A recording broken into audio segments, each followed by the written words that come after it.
You are ready? Okay. I'll call together this work session. It's a joint work session of Seward City Council and Seward Planning and Zoning Commission. It is 5:30 on January 27th. So we've got three items, well actually four, presented to us by Planning and Zoning, the fourth being priority list type thing. And I'm going to start by asking administration to kind of go over some stuff.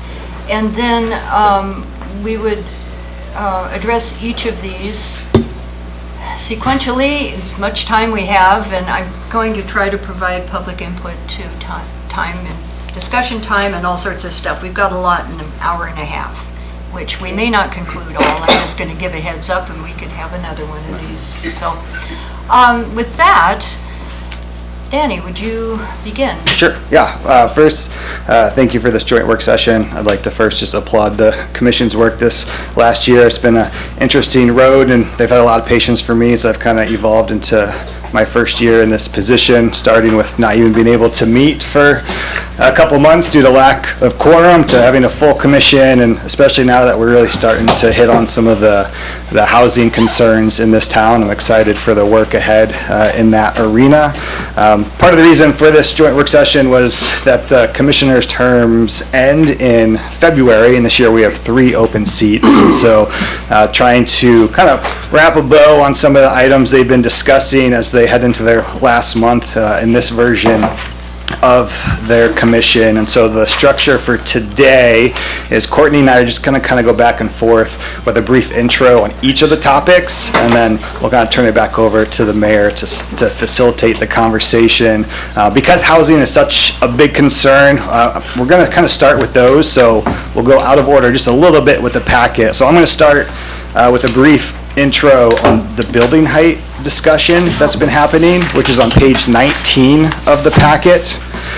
And so for context, on September 17th, we had a work session where our office basically went through all of Title 15 and pulled out as many items as we could that were kind of in the housing realm in an effort to kind of see if there's anything that the commission could discuss that might help in the housing issues. And so building height was one of those conversations. And so if you look on page 23, that has the current building height code language, which states the purpose of building height standards is to prevent loss of life or excessive property damage through the inability of the city fire department to reach upper stories or roofs, and to help maintain the character of neighborhoods. And so Fire Chief Kreitz came in and spoke to that and how that was not true in terms of the fire safety issue, and that was archaic language and probably should be taken out of the definition. And so that is one of the recommendations that we'll be putting forward eventually. And if that's taken out, you're essentially it leaves you with a purpose of maintaining the character of neighborhoods when you're discussing building height. And so what does that mean for Seward is kind of the question we're kind of tackling. And you often hear, a phrase I hear is like protecting the view shed. It's very important to the citizens of this town. And so our office started kind of doing some research into that area, and so we researched several other viewshed towns, and that information is found on page 27 of the packet. So we looked at Juneau, Cordova, Homer, Kenai, Seldovia, Valdez, and Whittier. And Seward, interestingly, outside of Seldovia, is the most conservative town when it comes to building height. And along with Kenai, we're the only two towns that do not allow exceptions to its minimal building height. So, in fact, Seward's only deviation is actually a decrease in building height in the harbor area. So most other viewshed towns have their minimum building height in the 35 to 40 foot range, where Seward's is 34, just for clarification.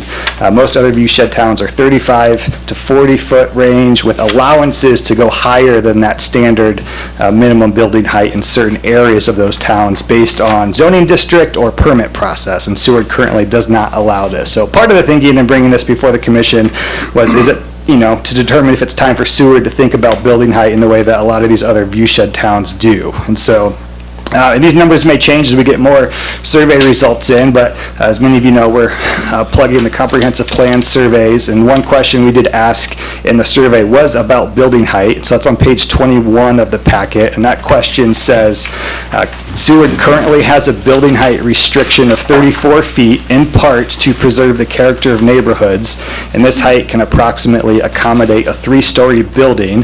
What height of buildings do you feel Seward should allow to more fully utilize the limited land Seward has to build on while still protecting the viewshed and small town character? And so about almost 60% of the public said 3 stories in their answer. And if there's an other section, if you read those comments, a large percentage of those comments seem okay with going above 3 stories in certain areas of town, but not all. So outside that 60, you have roughly half that percentage, around 20, preferring that 1 to 2 story, and the other half okay with 4 or 5 or over 3 in certain part of the town. So it's kind of interesting. It's kind of a split on either end of that 3-story where the majority of the town is right now. And that's where this conversation gets a little nuanced with the 3 stories in building height, because Seward currently, if you go around town, does have 3-story buildings, but in speaking with several developers, getting 3 stories under that 34-foot threshold can add extra expenses in order to get creative and fit everything in that you need to. And so we had a couple of members of the hotel industry come to work sessions and share that feedback. Our office reached out to a couple developers in the apartment complex industry who confirmed that as well. And so 38 feet seemed to be a number that would allow for a true 3-story structure without having to get too creative or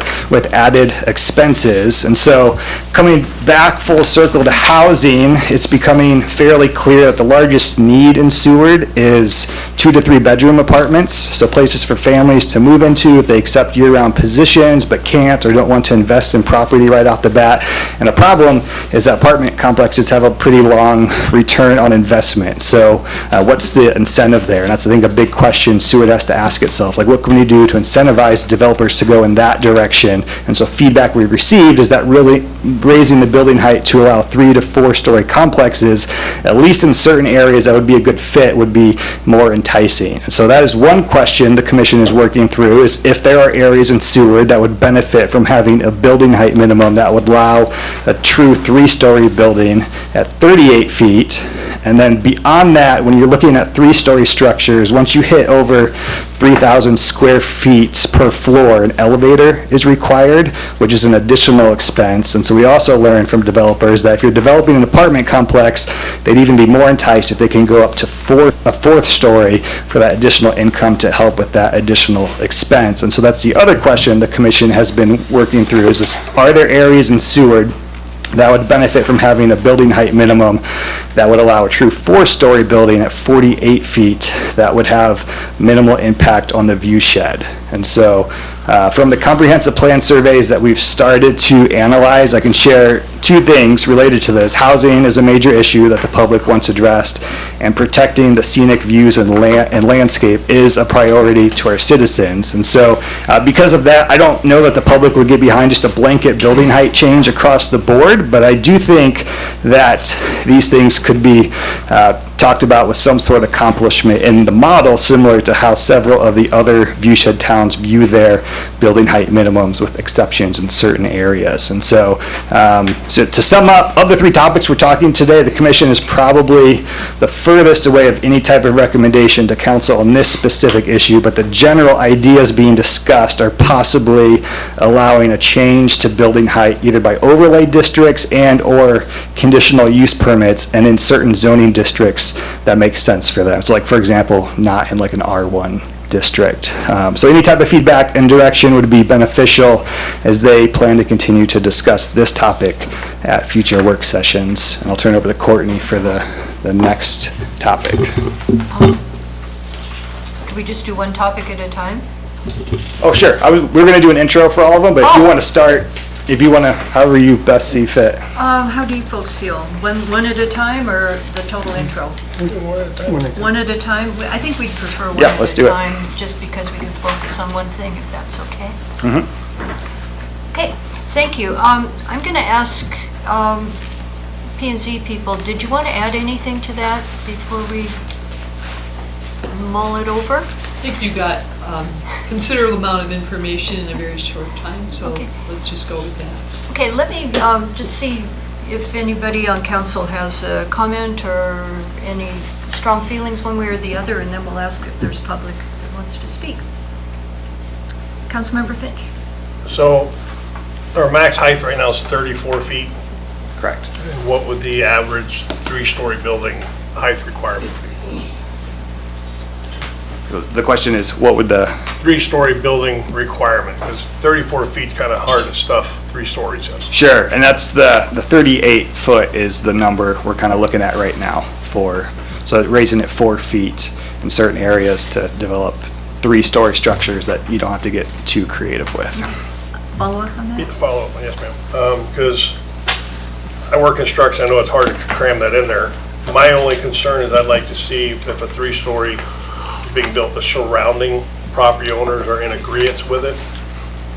You know, that would be one thing I'd like to add, because prime example is my house was built, and then there was a 3-story put up, and my beautiful bay is gone. So, That can happen. yeah. Anything else? Council? Councilmember Burnwell, I know you have something to say. Trying to be quieter than my older life. Gave him a hard time at an earlier meeting today. I just, the one thing that I think about, and I have to be careful here because I don't want to come across as the one thing that I worry about with increasing building height is to be honest, I'm fearful of more tourist density in the summertime if we had more hotel rooms. Then we allow more visitors in town, which increases our density. Right now, the limiting factor in our town really is hotels and B&Bs. So there's going to be a lot of pressure on this town to increase that. We as a town may decide that we want more of that. I mean, we make a lot of money on tourists. It's just something we should probably talk about, in my opinion. Anything else right there? Is there anyone in the public that has anything they want to say about this? We're just talking building height right now. We've heard from one member via comments. Okay, well, personally, I think the distance, it kind of is amusing to me that, was it Juneau that does 35 feet and we settled on 34? And how do these things happen? And there's not much difference, but 38 in areas, I mean, that seems reasonable. As old-time Seward, we like the way our town is, the historic nature and small town feel, especially downtown. But the idea of some overlays, is that what you call them, where up against the mountain or something like that, where it doesn't affect anyone else, could be allowed too. So if we were to say, yeah, let's proceed with something about this, what direction would you folks need as planning and zoning and the planning department to keep moving ahead to bring something back for us to vote on? Yeah, I think, again, of all the topics we're talking tonight, I think this might be where there might be the most, I don't know, disagreement's not the right word, but we haven't come to more of a consensus with the commission. So I think it's just more direction to keep pursuing this and kind of look into it. Are there different areas, and we can kind of continue that research and, bring maps to meetings and like, hey, where would be some good fits, and that would be kind of the proposal that we bring to council eventually would be. Yeah, council member. Yeah, go ahead. Thank you, Madam Recorder. I see in the packet that there's talking about some overlay districts to up the building height, talking about west of First Avenue and north of Hemlock. What is there developable land in that area to be able? Is there developable land, but I also want to acknowledge Councilmember Barnwell's comment about the, density and having more hotels. So, but we also want to encourage apartment complexes. So what is that kind of piece? Would there just be a zoning piece to ensure that that property is where those 3-story buildings are apartments and not hotels? Is there developable land in that area? Yeah, that's a interesting question. Like, one of the last things we did at a recent work session was go through the municipal lands inventory and management plan. And so we kind of internally pulled out all these different city-owned properties that could potentially be used for housing. And so I know the city manager's office is potentially working on some ways to incentivize apartment complexes be built on potential city lands, but that's like kind of out of our realm. And so there's, I think, a lot of different pieces that kind of go there, like within the realm of planning and zoning. Like, it's kind of the difficulties, like we can really just work like on this one piece of it. And so, but it's kind of hard for us to, you know, down the line mitigate or what exactly would get built on those properties. And so that is something to consider when you do raise this. Councilmember Barnwell? I just want to follow up. Yeah, go ahead, follow up. Thank you, Mayor McClure. My other follow-up is, what zoning are hotels currently allowed in? Is there any restriction in the zone? You know those? Yeah, off the top of my head, most of the zones that the hotels are allowed in still require a CUP. That would be like central business, harbor commercial. I think auto commercial does allow hotels outright. But don't quote me on that. But yeah, there are restrictions on the majority of the zoning districts which allow them. Thank you. Thank you. Okay, Councilmember Barnwell? Yeah, just to follow up, that Hemlock, so we're talking, say, the 4-story building overlay, that's on Sea Line Avenue is where the elementary school is. So that's up by the middle school? Are we talking behind the middle school, or are we talking? I think that property referenced in the packet would be the city-owned land adjacent to where the Public Works building would be. The leftover portion of that land. Down from the electric department. Yeah. And so why did you put that in there specifically, 48 feet? I'm just curious, just follow up on that. Was there a reason? Is there a... Yeah, it's just a potential site that's been identified that would not inhibit as many views in that location. Okay, so it's just an example of an overlay of how we might pull this off. Okay, that helps things. Yeah, the more north you get from town, the more Yeah. it might be appealable to have a 4-story versus a 3-story. That doesn't affect the view shed as much. So just kind of identify different areas of towns where.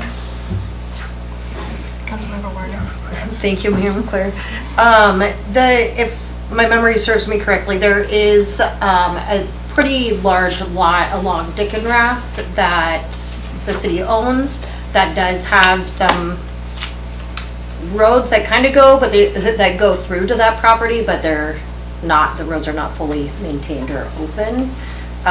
So my thoughts are, if we're going to move forward with any type of increase in building height and say like a 4-story building, if that land is developable, I feel like that would be a good space to be able to put some taller buildings that wouldn't affect any view shed, but also being mindful on zoning to ensure that they're developed for apartment complexes. Vice Mayor Alessinger? So just a quick question. So these example overlays aren't something set in stone, they're just examples. So you did your best effort to find something where it might be suitable, like up against a mountain or somewhere where it's not going to ruin a view shed, and that's why you came up with these examples. I think if there was going to be anything that was outlined in the future, that would be a future type task, along with everything else that's going on. Well, are we in agreement that they should pursue this and continue slogging away on some way to refine our building height upwards a bit? You know, ultimately, whatever you present comes back to us, and maybe we'd even have another definitive discussion with you guys about it, but any disagreement to that? Okay, so we're giving you a task. Rhonda, did you have a? Yes, to Councilmember Barnwell's concern about having more hotels and hotel density, the idea and for our discussions was to try to increase that supply of hotel units and therefore possibly decrease the potential demand on short-term rentals and VRBOs and B&Bs, and possibly then those would free up for longer-term housing. So I know that may not settle well with some B&B owners, but that is the idea, is to try to push the demand for short-term stays into the hotels versus taking up housing within Seward. Councilmember Wells? Yes, thank you. To Commissioner Hubbard, didn't the council already enact, per recommendation of planning and zoning, basically a moratorium on Airbnbs 2 years ago? And so we have no new Airbnbs that can be opened inside Seward city limits, is that correct? So there can be new Airbnbs open inside Seward city limits, but there's just additional restrictions on them. The main ones being they have to be owner occupied, so the owner has to live in the residence, and then they can only rent out, 30% of the square footage of the house, and then a maximum of 3 bedrooms. Am I missing any other ones? Yeah. But in the commercial zoning districts, there was no additional restrictions, so. Right, okay. Yeah, those are only in the residential districts. Okay, so then, may I ask a follow-up? Oh, yeah. So then, the commission's concern or reasoning for pushing for more hotels is that you're concerned that people will build nightly rentals in other zoning areas, is that? No, there's just been a demand for amongst builders to want to put up some hotel units. And so we're trying to accommodate some of their needs and their concerns because of the height restriction. It's very costly and difficult for them to be cramming in a full 3-story building into 34 feet. No, I agree 100%, but you had stated that you believed that this would free up people from staying in nightly lodging. It was part of the conversation, and there was some correspondence and letters that had transpired about that. Cool. I'm just bringing that up because it was in the record. Great, thank you. Thanks. Okay, so are we okay with turning it back over to planning and zoning at this point? All right. That takes care of number 1. Now, the next one. Which one are you going to next? We will give a brief overview now of the proposed code amendment to efficiency apartments on page 10. So this was also a topic that was brought up at the initial work session on housing. Some primary concerns that staff had regarding the current language in code for efficiency apartments, as well as concerns that have been brought to us by the public, were the requirements that in order to construct an efficiency apartment, it needed to be attached to the single-family dwelling, and it could only be one habitable room, which, to put that in layman's terms, essentially a studio apartment. There couldn't be separate bedrooms. And code does allow that an accessory building can be considered attached to the main structure if it is connected with a breezeway. And so there was this loophole where, members of the public who wanted to convert their garage into an efficiency apartment were then required to build, a breezeway to attach it. Or if someone, just wanted to build a standalone structure on their property as an efficiency apartment, they would have to build a breezeway, which doesn't sound like it would be that big of a deal, but it is an encumbrance to someone. Potentially a lot of the people that were coming to us weren't people who had a lot of money. They, for whatever reasons, downsize in family, members passing away, or just wanting to have another source of income, they wanted to convert their extra space into an efficiency apartment and then have the extra amount of money to now build a breezeway. So we dug into the reasons why the breezeway was required, and there was no specific requirements that came from building code for this requirement. It was purely just something coming from Title 15, the land use code.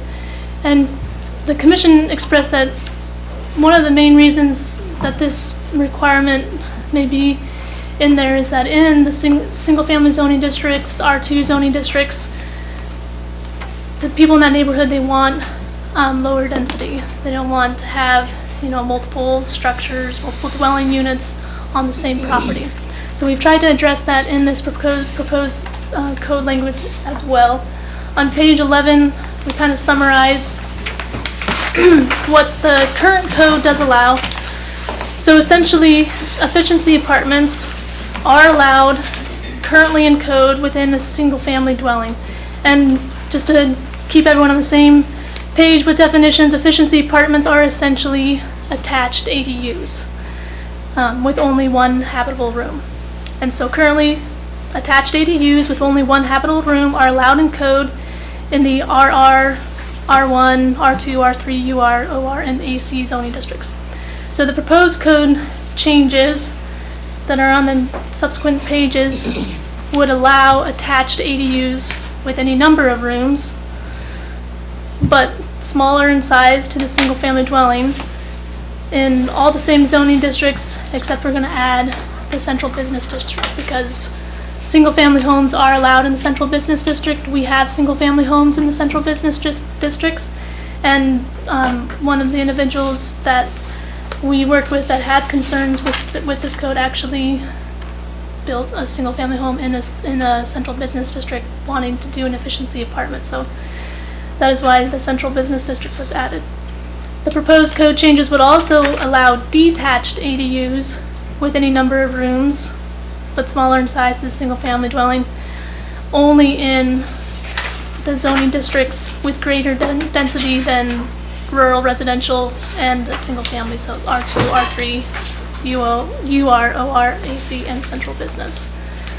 So there aren't a lot of changes with this. Primarily, we're removing the requirement for the ADUs to be attached and that loophole of the breezeway, as well as opening up that people can have bedrooms in their efficiency apartments, ADUs, as long as the entire apartment is smaller in size than their single-family home.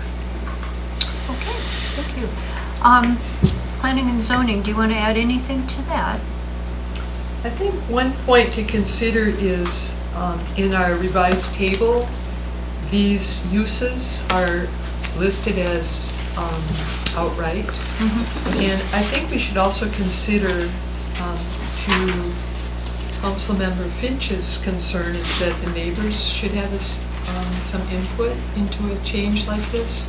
You might want to consider perhaps in some of these zones that it would be by CUP.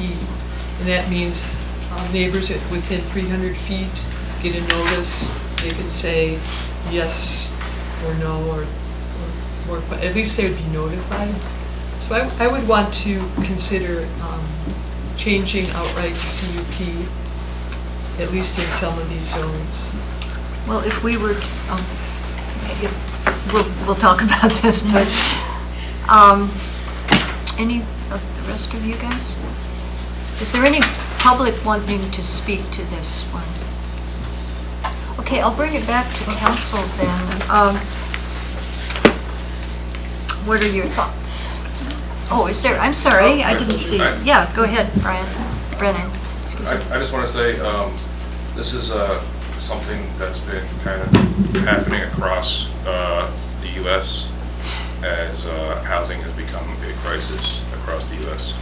And many cities, I believe even Anchorage, have reformed ADU laws to become less restrictive in an effort to help alleviate. It's just one small way on the long path of fixing our housing crisis. Okay. Anyone in the public? Okay. I'll bring it back here. What do you think? Councilmember Thank you, Madam. Finch. Yes, I like the idea of allowing the detached garages to do that, because I've known a lot of people that they move their elderly parents in. We all have helped. One individual had a disabled son convert his garage into the same thing, but luckily he lived out of town and didn't have to build the overhang walkway. It's just not about efficiency apartment to rent out. It's about taking care of your family. A lot of people don't want to put their mother in a retirement home. They'd rather have them live with them. Can't get up to 13 steps. Let her live in a efficiency apartment. You know, same with disabled kids. I think it's a great idea. Ms. Mayor?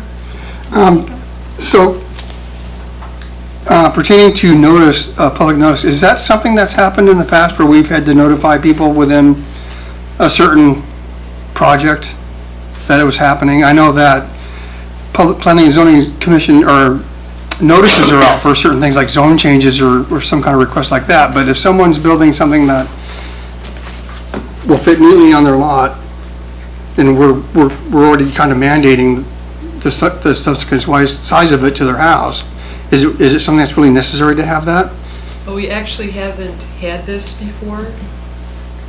Right now, you can't, unless you have a breezeway, you can't do Right, but it's happening. They just have a loophole that they've been doing, and which is what I'm trying to get at, is that if it's been happening, and we've not had public notice for people within 300 feet, is that something that we would necessarily need to do? Well, I don't know. We did have some public input. It came before us as a variance, and all variances do need to have the 300-foot notification. And during that conversation, people, neighbors expressed they didn't want to have, with or without the breezeway, they didn't want that increase in density in their backyard, in their neighborhood. So that's just what made me think, is that it would be an opportunity to allow the neighbors to say, yes, we want this increase in density in our neighborhood, or we want certain conditions to make it fit in better with our neighborhood. And there are lots of restrictions in many other towns across the United States. It is a very popular concept, but in many cases it's very highly regulated, where it has to be in the back part of the lot, has to be a certain distance from all the property lines, and can't be higher than the building. And there's just a lot of variations on it. And I just believe in the more public input, the better, instead of just suddenly there's something happening in your backyard that you were not aware of, and you wish that they had done this, to make it better for everybody.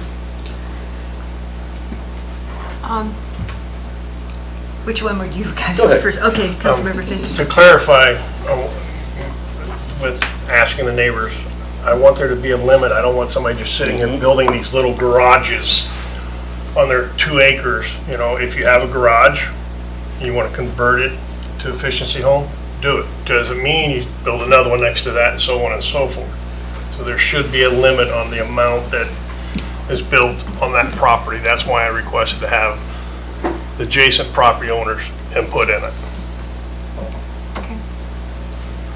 Councilmember Wells? Thank you, Madam Mayor. First, I'd like to say that I spent the weekend and I rewatched every single work session since June 18th and made note by the minute and by the comment. So, my first question to Commissioner Griswold is, during the work session on December 17th, work session was 2 hours and 57 minutes long. And A lot of us watch those. Yes, and at 2 hour and 39 minutes, a commissioner that's not here right now stated, "I don't trust the CUP continued use permit because I've seen them go backwards multiple times." Do you agree with that statement, or are you stating that the CUP process is solid as a rock? I would say there's no enforcement of CUPs, and often it's very frustrating to go through this whole process, have these wonderful conditions that everybody agrees on, and then the developer or the applicant just does what they want, and there seems to be no enforcement. So no, it's definitely not solid as a rock. In fact, that's one of our priorities, is to try to improve that process, so it really needs something. Thank you. A follow-up, please? Yes. So does the commission believe that then your neighbors to your properties have the right to decide whether you should be allowed to build an additional unit on your property. I would say the commission has not had this conversation yet. Thank you. Councilmember Burnham? Yeah, we actually did this to our house a few years ago, and it's been really successful for us. Our kids are gone. The house actually worked out perfectly for it, and we're really lucky. And it helps with retirement income. It also helps with density. We tried B&Bing for a year, and we're just not B&B people. So, and we really believe that it's helping the community by providing more housing. Having said that, and having said that, I am fearful of the one thing that we haven't talked about is parking. And I do think my neighbors probably I can attest.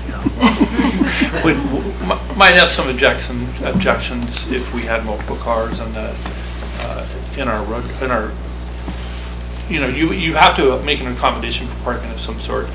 I had this conversation with Brennan, and he's like, well, we should all ride bikes, and I kind of agree with that. But, when you live in a winter world and when they plow, it creates a problem. So parking, I think, needs to be spoken about. But I think to Councilman Members Finch's point, I think they did talk about anything that they build would be less than, it has to be subservient or smaller than the house, the main house. So that would kind of put a limit on how many things that we build in there. And what you're addressing is the development requirements, and this does not address development requirements. Okay. So we'd get to that later. That's some input for the development requirements. So I think that's a big interest, development requirements amongst them. Yeah. I was just, a couple of things that were said, and I just wanted to clarify. You're talking about the CUP was issued, no enforcement. Are you referring to, like, as far as the building component of that? Like, and my question to you is, so I know to get a certificate of occupancy, the building department has to sign off on that everything was met. Does that include the CUP requirements under that? I'm not aware, but I don't think so. The building department will verify that a CUP has been acquired, but they don't check off if the conditions have been met. Yeah, I mean, that might be an easy way to fix that issue right there, because they're getting a certificate of occupancy anyway, so just have the CUP requirements listed as part of that checkoff. And then we were talking about multiple buildings, or like multiple, and I do think there is like a certain only number of, isn't there like a certain square feet of your property that you can only build on, like you have to leave so much, so I think that resolves that. And then I don't know about building like an ADU that you're going to nightly rental, or not nightly rental, but monthly rental, but I know for nightly rental, the parking is a requirement on that, so, but I don't know if that's the case with an accessory unit that you were going to like have a mother-in-law or something live in, so. And then just make one more comment on currently what restrictions in code there are to prevent people from popping a bunch of ADUs all over their property. You're only allowed one ADU per single family dwelling, and you can only have an ADU with a single family dwelling. So you cannot build an ADU if you have a duplex or a triplex. It only pertains to single family dwelling. And were you including in here, is there a plan to change that part of it, or?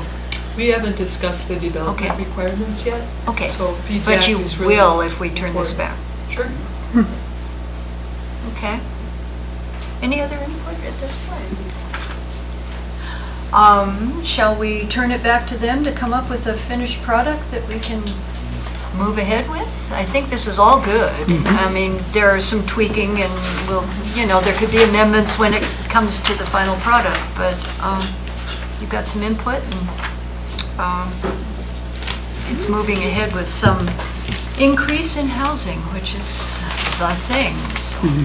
And I did speak with the Public Works Director shortly before this meeting, and for like detached ADUs, we'd also need to bring them in the loop of like what that utility structure would look like as well. And so that would be part of the continued conversation as well. Right. And I can attest that parking is an issue. If you're planning on more people living on your property, you need a little bit more parking. Because on-street gets a little bunchy in the winter. Okay, what's next?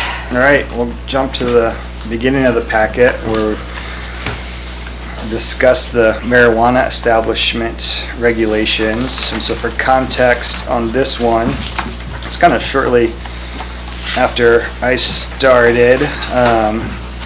So one of the local retail marijuana stores recently received an on-site consumption endorsement as part of their retail marijuana store license, which is currently allowed according to Seward City Code.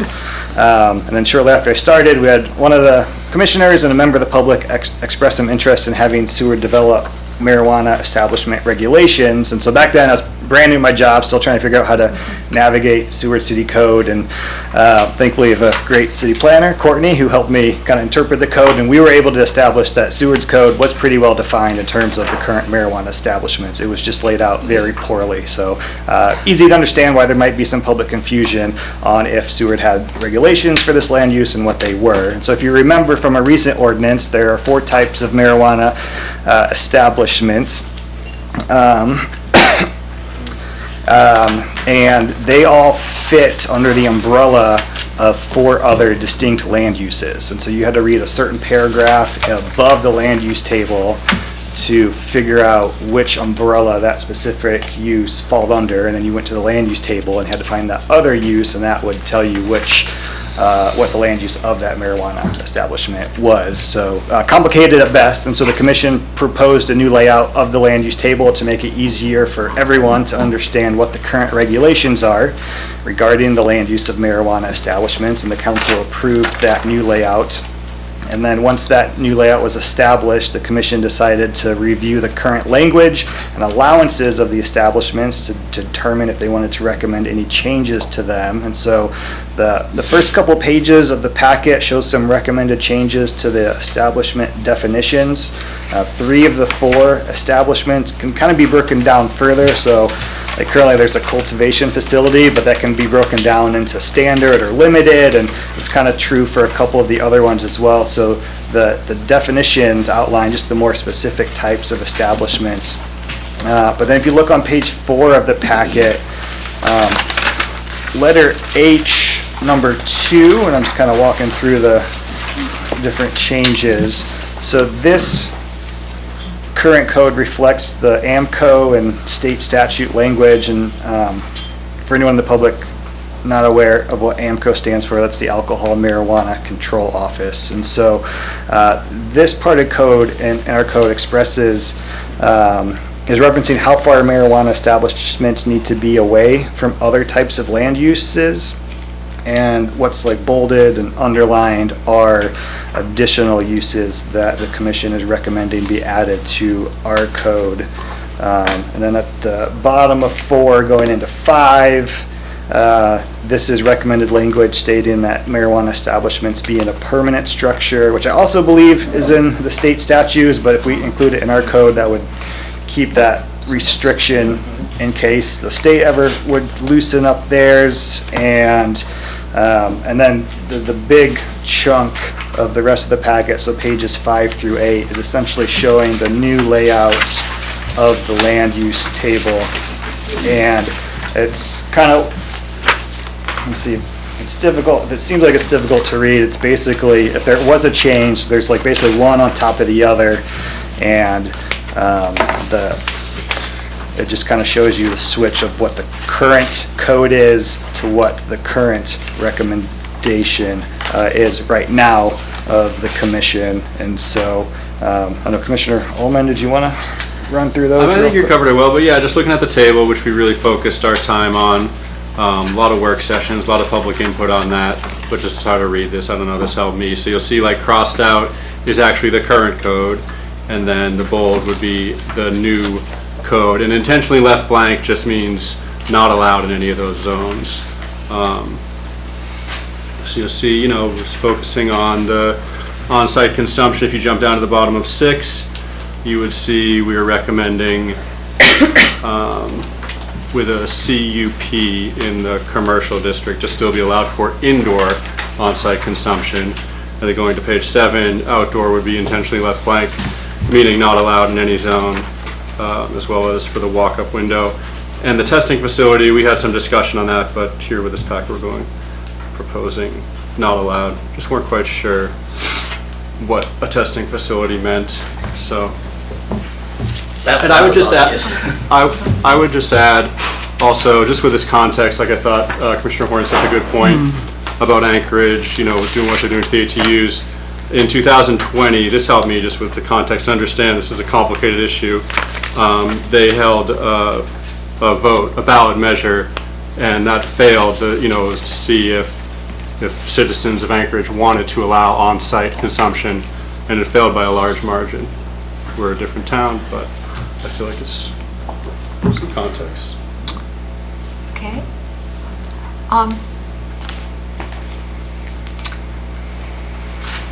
Let me bring it back to council for a minute and see what we have to say about it, and then I'll get public input too. We've got 2 minutes. Could I say one other thing? 'Cause yeah. Danny, I thought, any licensed business now, like Tufted Puffin, would not be affected by, correct me if I'm wrong, but these changes to code. It would just be any future licensee. Correct. Right. Any current uses, if a code were to change, that would not permit them, would still be allowed to be used. They'd just be considered non-conforming uses. But grandfathered in. Essentially, kind of it's grandfathered in. I think that's important for everyone to, Okay. thanks. We've heard from some public. Is there anyone that wants to talk about this right now? Okay. Council, input. Councilmember Finch. Thank you, Madam Mayor.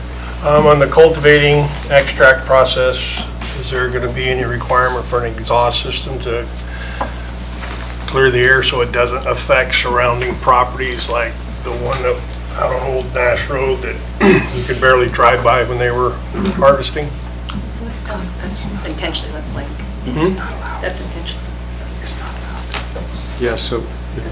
Okay, Councilmember Wells. Thank you. So again, I rewatched every meeting, made notes about everybody's comments. And to Commissioner Finch, what you're bringing, or sorry, Councilmember Finch, what you just stated right there is actually part of the state requirements already. I have a question, if I may, Madam Mayor.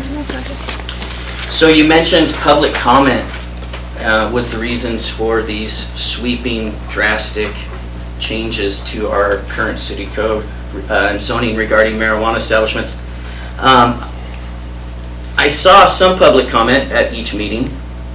My question, though, is what specific examples of crime, threats to public safety, or statements from the Seward Police Chief prompted P&Z chairperson and the other commissioners to focus on the marijuana zoning regulations in our town?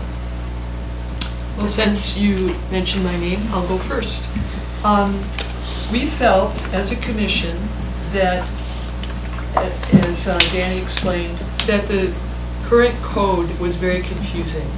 So we cleaned up all the definitions, made them more understandable, listed them in alphabetical order, so every use had a definition, and then we put that into an ordinance which you approved. The next step was, now with this clarity of what we were talking about, the uses and the definitions, we went through and decided what should be allowed, what should not be allowed, and should it be conditional or outright. And it was more than just myself and another commissioner. It was a group decision that we felt this best reflected the needs and the vision of Seward. And so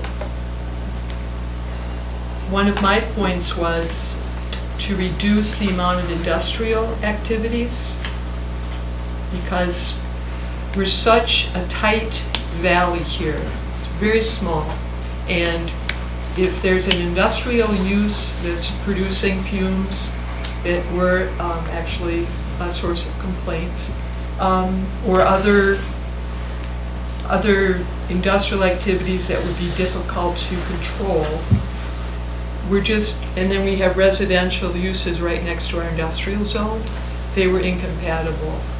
So many of these intentionally left blanks are very like heavy, where is that one? Heavy manufacturing facility, heavy. We decided that was not appropriate for our town, but Why? excuse me, I'm still talking, but a manufacturing facility light was acceptable. So we very carefully discussed each of these uses, and this is how the commission felt reflected the comprehensive plan, the small town. We just have residences in every zone, including industrial, and so we felt this was a very well-done document, and I feel actually pretty pleased with what we started out with and what we got now. Okay. Follow-up? Yes, please, thank you. So there was no issues as far as public safety, crime, those were no deciding factors for these changes, correct? I don't appreciate the grilling of this Just ask me a question. I don't care to respond. You don't need to. I would like to add something. Go ahead. Yeah, so this actually sort of started back in February of last year when the Tufted Puffin went to get an endorsement from the state to get on-site consumption in Seward. And Seward went ahead and endorsed that because we had nothing on the books to say that he couldn't do that. So it really had nothing to do with, and then further that, with that came a lot of protestant letters and then some of the neighbors had, to the area where this was going to take place had come forward. And so it was obvious that we needed to do something, and then administration also asked that there be some clarity. And there was discussion too about public health issue too. So it wasn't necessarily that there was any crime or anything going on. We were just being proactive with our codes and covenants. So and something that we didn't have. So we felt that we need, and not felt, but it was needed to occur because we didn't have anything on the books. So these particular changes would not affect the current businesses? No, and on-site consumption is a new thing, and so that was not something that the people of Seward were prepared for, especially in a very densely populated area.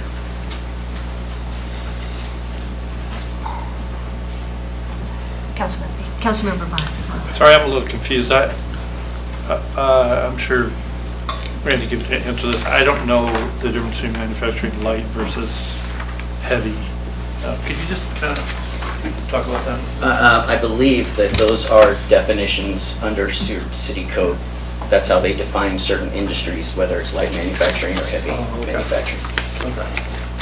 They're in the packet as well, if you want to read the Yeah, I'm definitions. sorry, I didn't see that part. And that sort of came about when we discussed manufacturing in downtown Seward with his candy making, manufacturing, his candle making, manufacturing. We didn't really have a way to differentiate heavy, where you can imagine,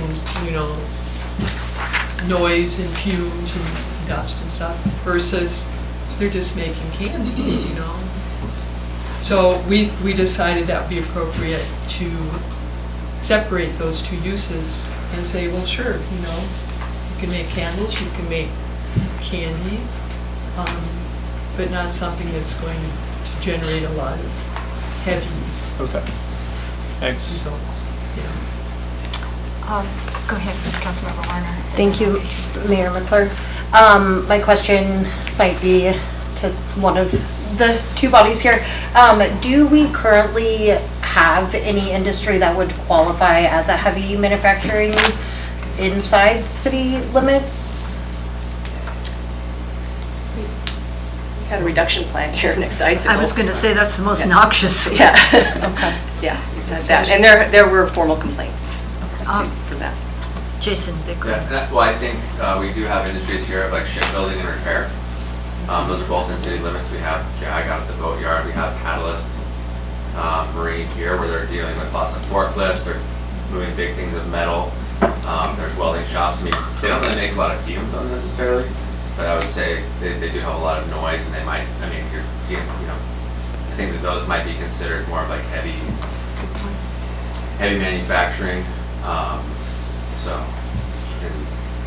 that's what I would say would be considered. That answer? That. Yeah. Councilmember Thank you, Wells. Madam Mayor. The council received a letter from the Tufted Puffin today, and so did the commission, which supplied 107 signatures in support of not only the Tufted Puffin having a drive-through, but also in support of not changing any of the current regulations. Would the commission be taking those 100 voices into consideration? You can answer Well, that. we received that about 4:10, which is really short notice to really digest it.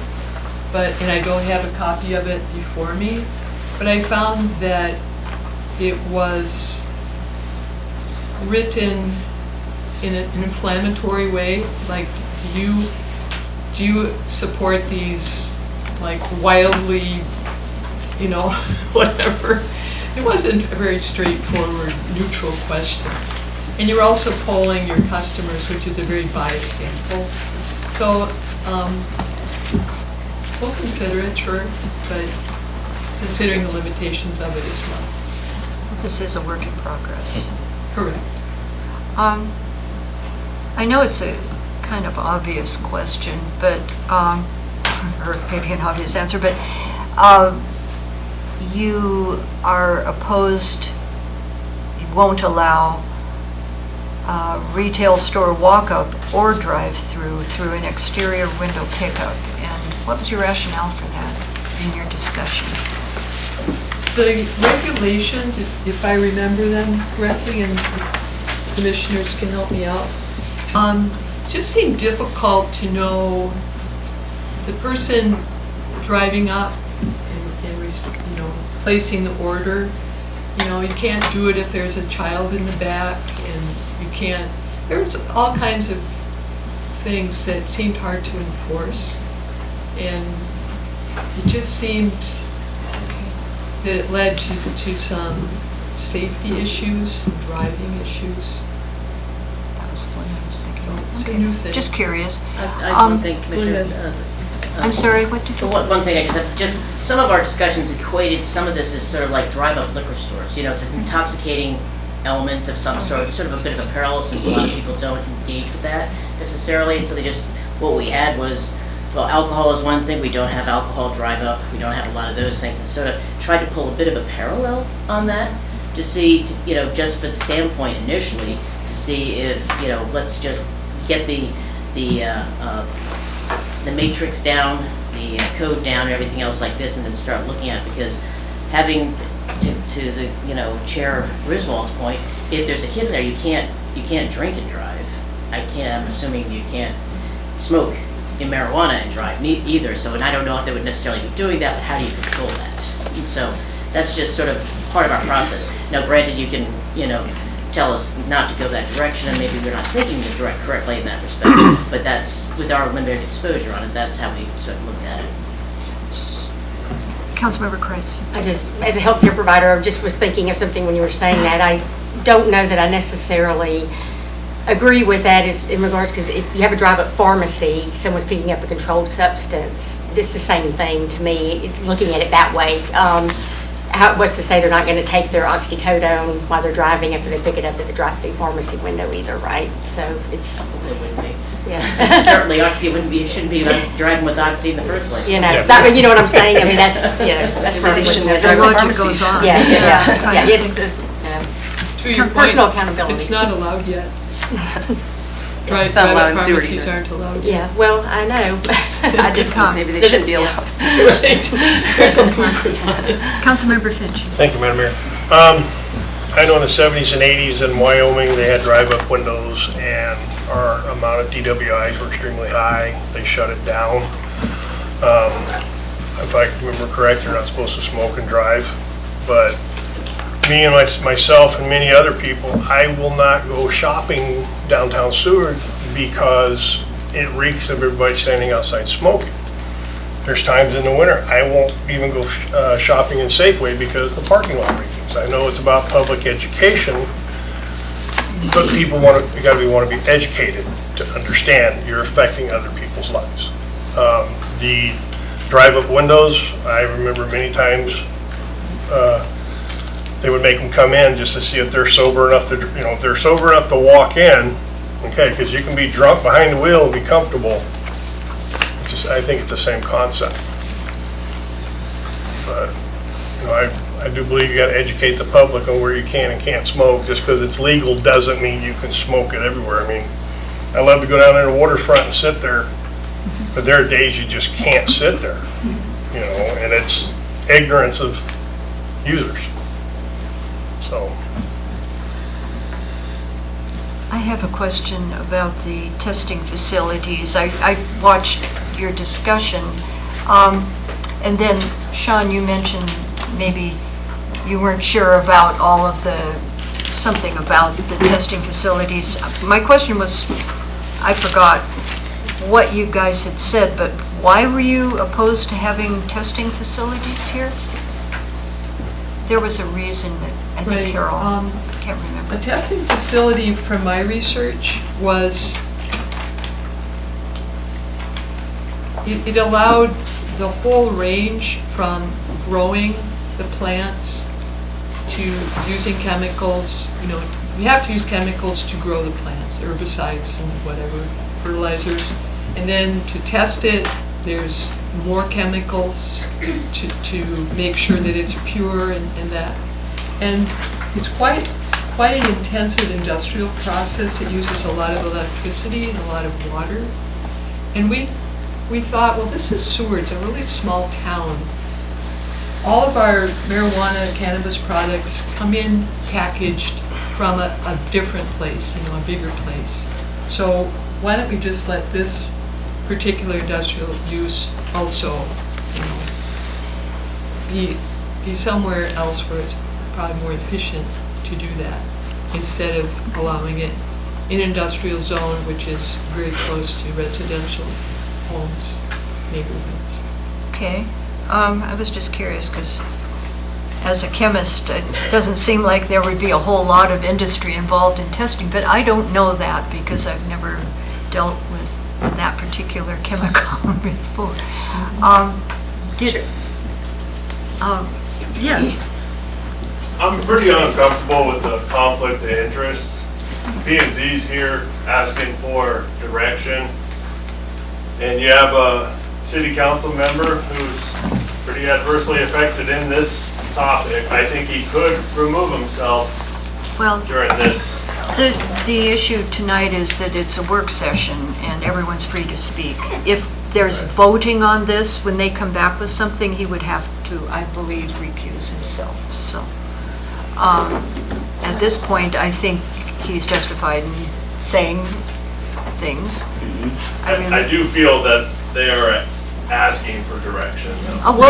We'll give some direction here. We're not done yet. There's a hand. Yes. Yeah, I think Councilmember Wells is just concerned with the responsibility laying on the shoulders of the planning and zoning. It was wonderful that you brought up that Anchorage brought it up to a measure, and people were able to, the community was able to vote on it and have some say in that. So if there's any avenue to pursue that and transfer the responsibility to Seward and have them decide how they want to see Seward. Well, that would be an interesting concept too. So usually we have votes for major code changes, and so that's a route that, who knows? I'd have to ask. I agree with that one too. Higher ups. But at the moment, what we're dealing with is what planning and zoning has brought to us and what we suggest that they do with this document. And moving on, so that's kind of the discussion. Taking all personalities aside, okay? Councilmember Warner, you want to go first? Thank you, Mayor McClure. Maybe somebody can help clarify this for me. I want to kind of go back to the drive-up window, walk-up window. In my experience going into marijuana establishments, it's pretty heavy regulated when you're going in that you need to have your ID checked before you can even enter into the space where you see a menu or where you see a product. So my question is that a business choice? Is that a state regulation? And how would you manage that piece in a drive-up scenario? How could that be managed in a drive-up scenario? Hypothetically, Councilmember Wells, Thank how you. could you manage that? Well, it's actually outlined very clear in the AMCO regulations on how that works. So for example, when you think drive-through, you think outdoor menu, and you're waiting in line and you see all the items you can purchase before you get to the window. That's not the case for cannabis products. There actually is no outdoor menu allowed. The pickup is done through an online ordering where the person has to verify their age before they're allowed to the website. They're allowed to then reserve the product under their name. They're not allowed to purchase any product. They're allowed to reserve it at a particular store for a pickup at a particular time.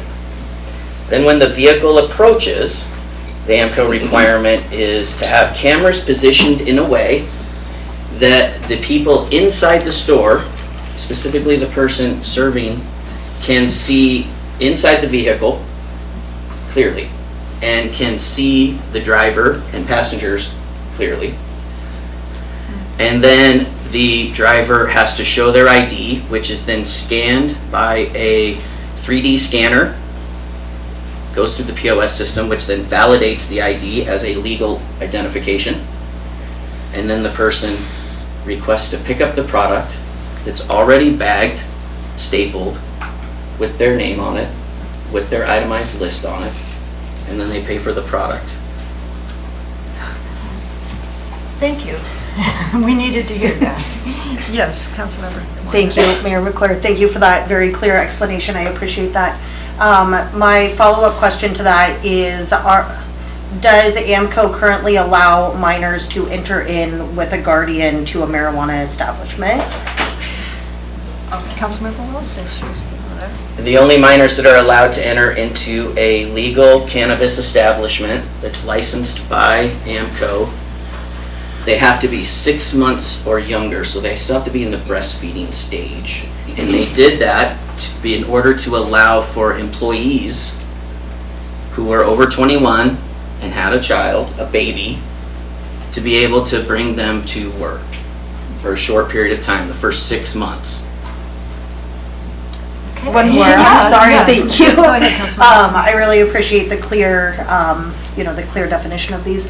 My next question would be, is that the same regulation for a vehicle with a drive-up scenario? Does the child also have to be under 6 months, or is there a higher age limit on that?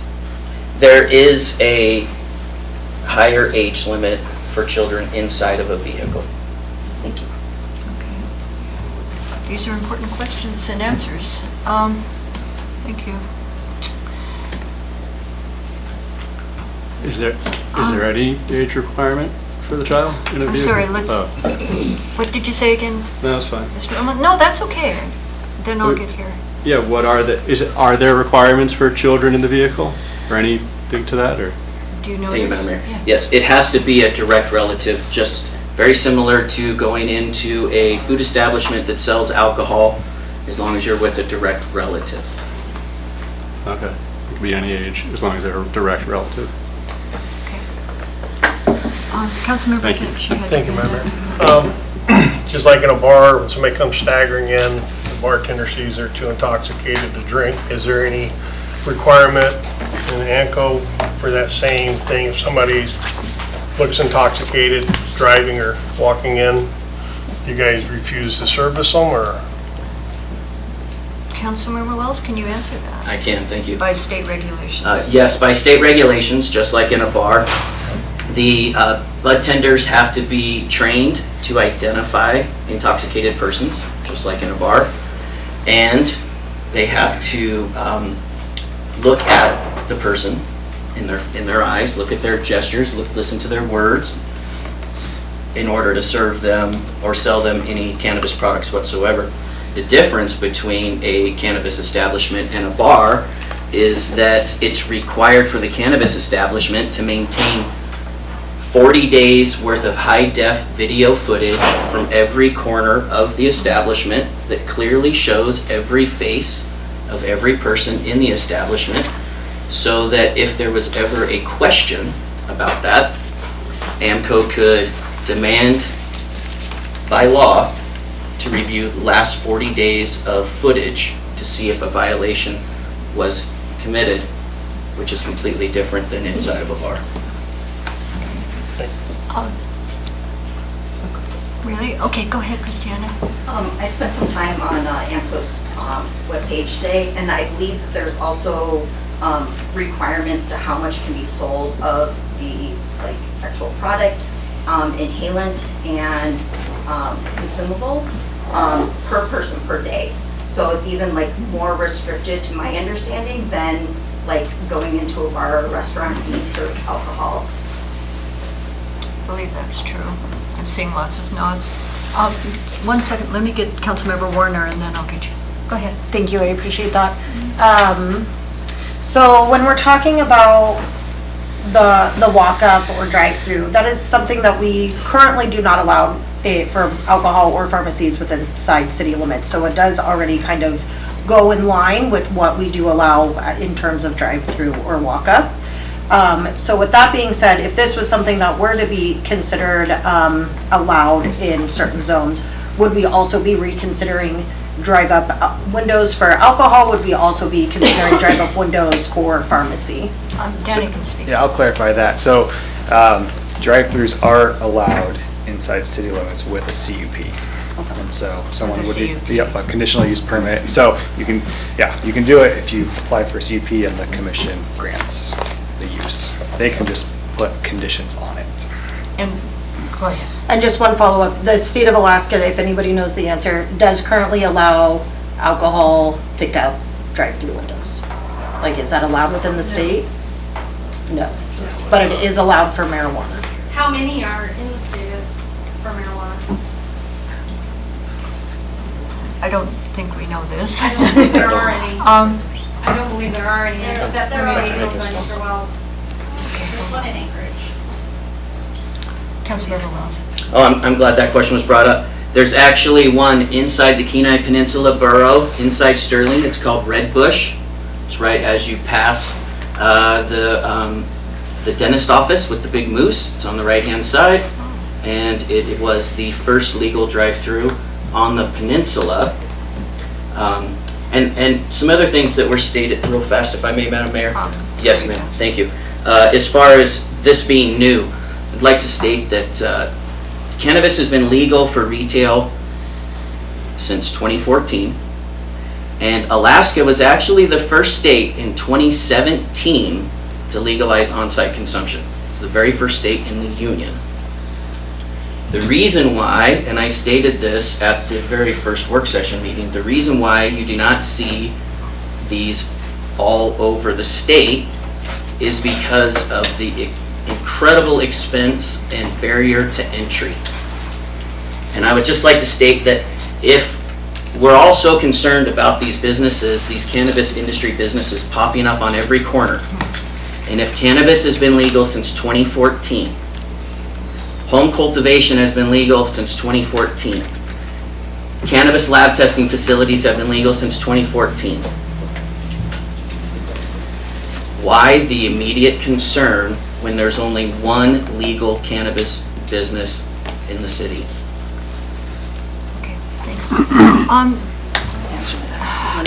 Actually, let me get your comment Do you first. really want, the answer would be that the entire community, or a lot of the community, felt like the current business got through the process without many of the community even knowing what was going on. Okay. Did you had your hand up a long time ago. I was just gonna mentioned, a public vote is not a bad thing, but this council has also had history of either following it or not following it, whether it passed by one vote or a majority vote or in a, extremely, positive vote one way or the other.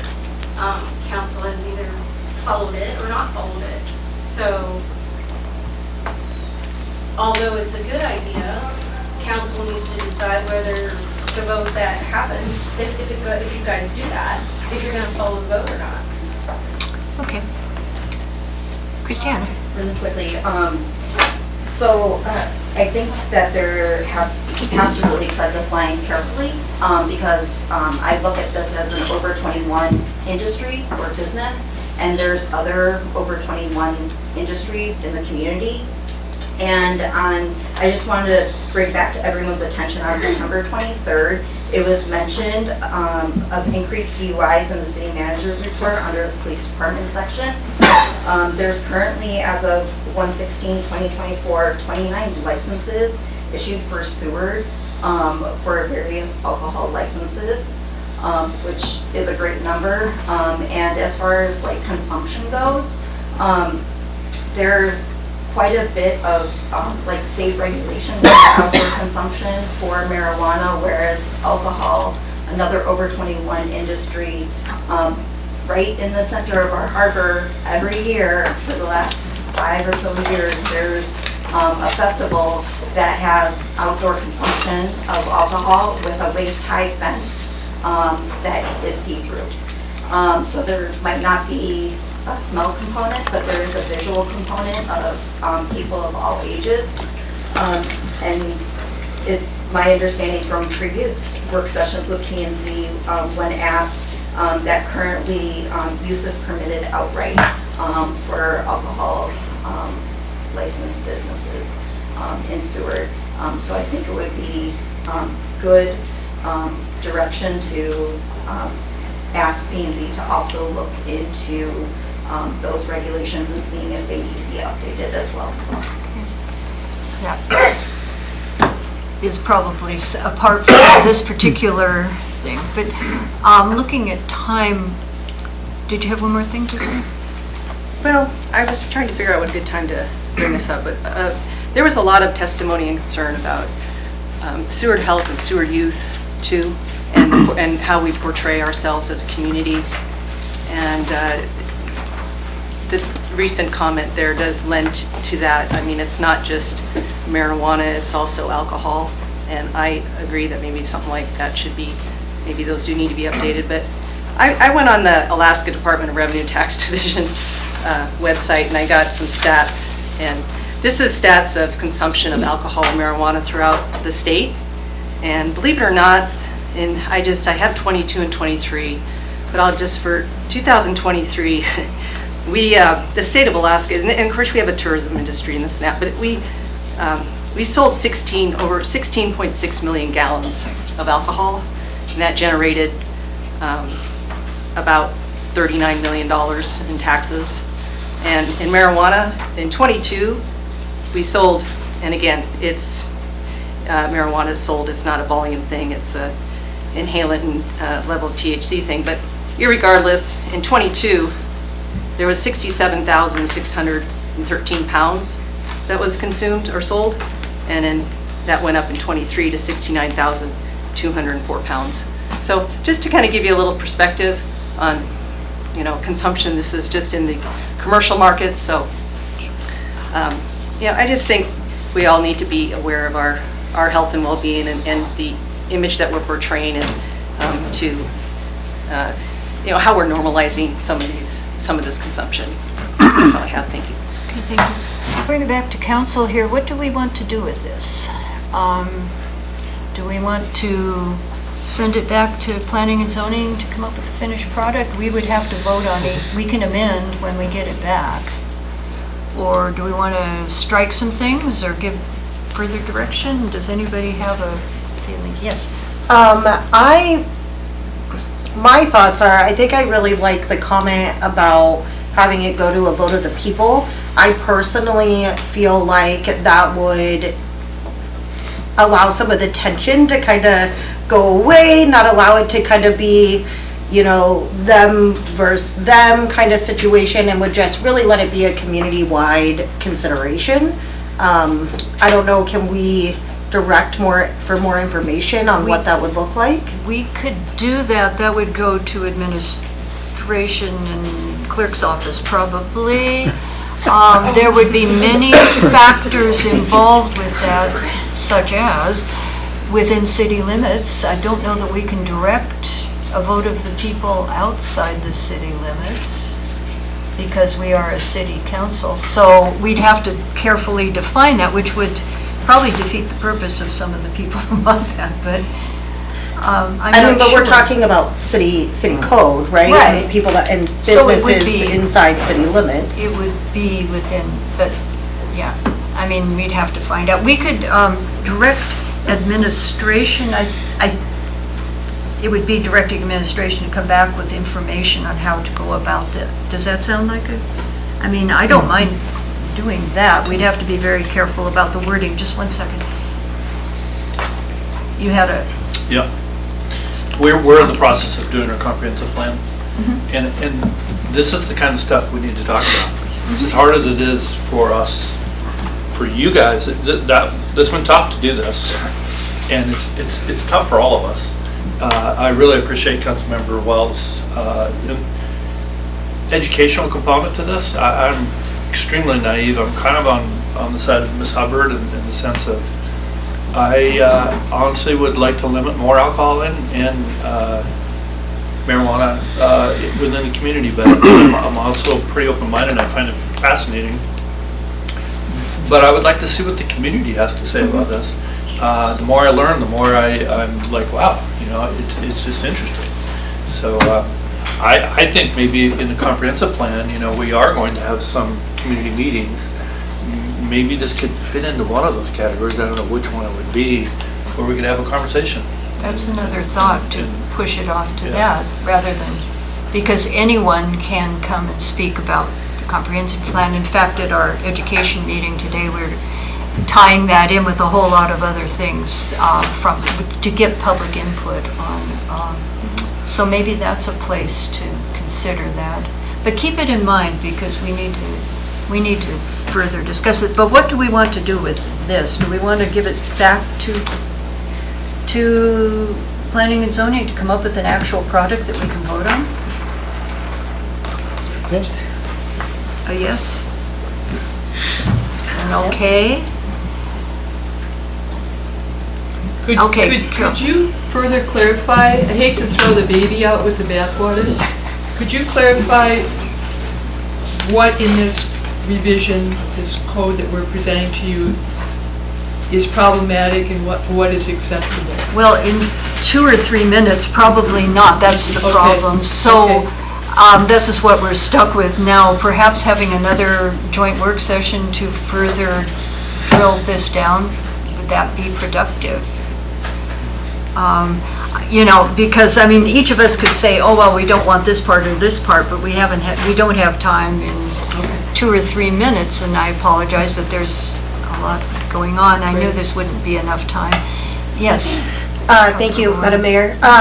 My question is, maybe could we direct, I think we probably need another work session on this specific topic, but could we ask to have more information brought to us in a work session style in what does it look like to maybe have it incorporated in our comprehensive plan? What would it look like to go to a vote of the people and have that be the next discussion? That's a possibility. Yes, one more thing. Okay, I'm just gonna say this, Rissy's here, so, you know, the last time something went to a public vote, it was really dark, I think. And we did not have the social media that we have now. And there are a lot of people during that time, I have a lot of respect for. I have respect for Rissy for, you know, what she brought forth in that whole time period. But, you know, just even in this last election, things got ugly with people. And if you put something controversial up for a public vote versus like an informal poll or, you know, the comprehensive plan. I think that would be the first way to go versus, because honestly, social media can be ugly and divisive. Thank you. I think that's the comprehensive plan came up at a meeting earlier today, and I think that's a good way to go. So how about we direct administration to schedule another work session on this topic with emphasis on public education and drill down on the specifics of this particular section. Does that sound okay? We have our assistant city manager just walked out, but we'll figure this out. We're not done with this yet, but I think this is the best way to go considering it's 5 till. The other item we had was priorities and, right? And I find no problem with the priorities. I think, you know, we could bring that back at the same time, perhaps? You'll see these priorities again in a meeting. We wanted to get your eyes on it, but I think it's fine to have you review it at a following city council meeting. Okay. And with that, since we have only 4 minutes to reset for our regular meeting, I'm afraid we'll have to adjourn, but we will have another work session where we can rehash this, okay? Okay. I'll adjourn this work session at 6:56 so we can all make the run down the hallway.